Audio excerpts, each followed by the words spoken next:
Operasi SAR Jaslinda berdepan pelbagai risiko termasuk ancaman hidupan liar.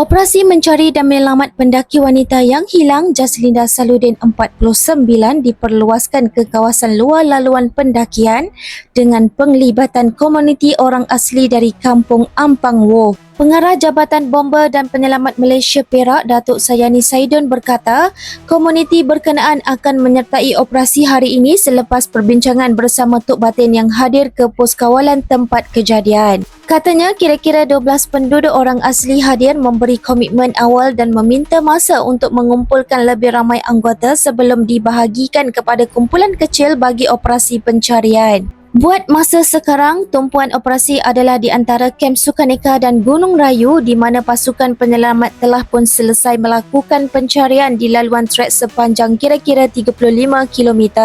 Dalam pada itu, Sayani berkata operasi SAR yang memasuki hari ke-8 membabitkan kira-kira 153 anggota daripada pelbagai agensi termasuk JBPM, Polis Diraja Malaysia, Malim Gunung Perhutanan, PGA dan Angkatan Pertahanan Awam. Katanya sepanjang tempoh itu, 5 anggota bomber mengalami kecederaan ringan seperti terseluar dan kecederaan lutut ketika menjalankan operasi mengesan mangsa.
Nanggut.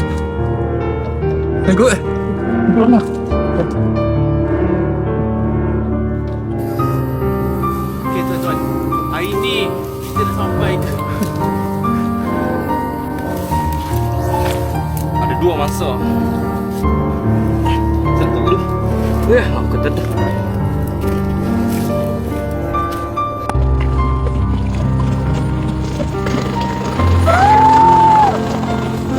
Ni kau mandu semua tak pendek ni. Kau main banyak.